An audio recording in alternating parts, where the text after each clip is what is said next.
Hello, my name is Danielle Calkin, and this is my partner, Rachel Miller. and today we're here to talk to you about our new medical innovation, which is a bionic prosthetic made out of 3 attachments.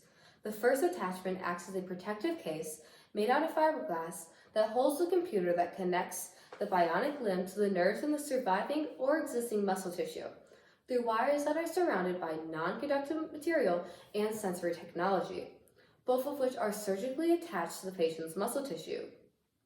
This technology senses muscle contractions that are then processed by the computer and sent to the bionic limb that then acts out the coinciding command.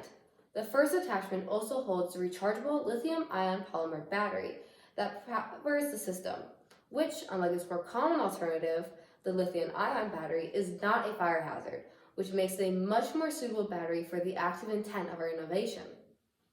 The second attachment is a skeletal model of the missing limb, which is also made out of fiberglass.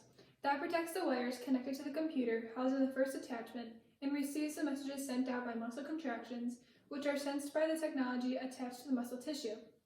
Additionally, any joints that would be present in the organic limb are connected in a similar fashion, which allows the bionic prosthetic to function as a natural limb would. And the last attachment is a protective case that mimics the structure of the skin and muscle that would normally be present on the human body. The case would be provided with the prosthetic to allow the patient to live without fear of damaging their new $1,000 limb. The case would be made out of silicone rubber and 3D printed nylon, which is a strong 3D printed filament, with the nylon providing structure and extra protection in stress-prone areas, and the silicone rubber providing even more structure while being a more comfortable and durable material that would be exposed to the outside environment. The case would be put together in a similar fashion to outer-box phone cases, with a hard shell protecting the more pseudo-breakable areas and a softer, more comfortable material filling out the open space. The case would be enclosed around the bionic limb with built-in joints that match those of the prosthetic, so it would not limit any movement. Furthermore, both the materials are able to be dyed to the patient's skin tone in order to make it easier for the patient to recognize the prosthetic as a new limb that is a part of themselves, rather than a separate piece of machinery. An important aspect of any innovation is the cost. A bionic limb can cost anywhere from $8,000 to $100,000, depending on the materials used and the placement of the prosthetic. However, the fiberglass that would be used to make up the 2 attachments that make up the bionic arm is far less expensive than traditional materials, about $2 to $3 per pound, which would bring the cost of the bionic limb down significantly.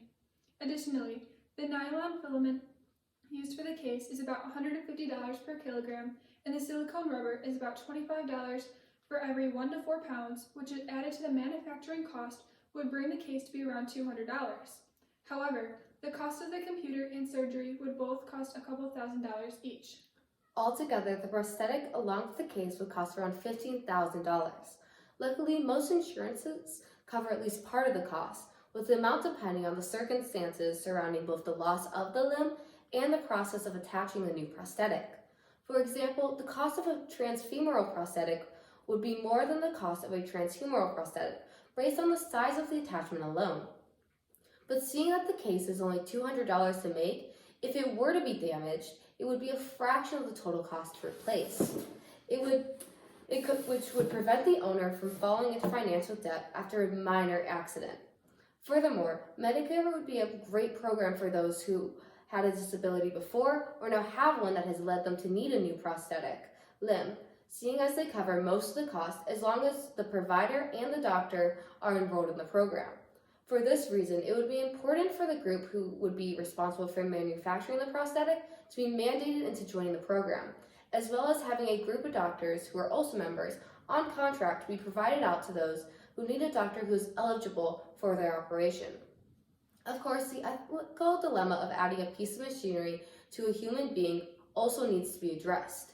The material used to create a prosthetic limb like this one are stronger than those of an average humans, but it needs to be. The extra strength is not there to give superhuman strength to the wearer, but to prevent a minor accident from breaking the limb entirely. Yes, a broken hand hurts and costs money to fix, but it doesn't cost nearly as much as it would to replace a bionic arm, and it certainly does not prohibit the person injured from partaking in day-to-day life. This design would provide a chance for those unfortunate enough to have lost a part of themselves to live lives to their fullest, It comes with a protective case that is designed to withstand the wear and tear of everyday life, allowing the wearer to live how they want to without the fear that they will damage a device worth thousands of dollars. And if the case is damaged to the point where the wearer wants a replacement, it can be at a fraction of the original cost. This system of interchangeable parts takes into account that bodies change and allow the wearer to adjust the size of their prosthetic to better fit their bodies, such as a child who is still growing and consistently changing in size, or an adult who loses a few pounds and wants to be able to see it in every single part of themselves.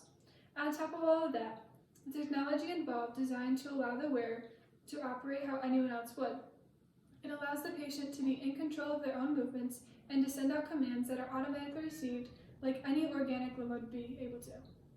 Of course, physical therapy would be required for the patient to get used to the sensation of having a bionic limb, as well as to understand what muscle movements send out what commands.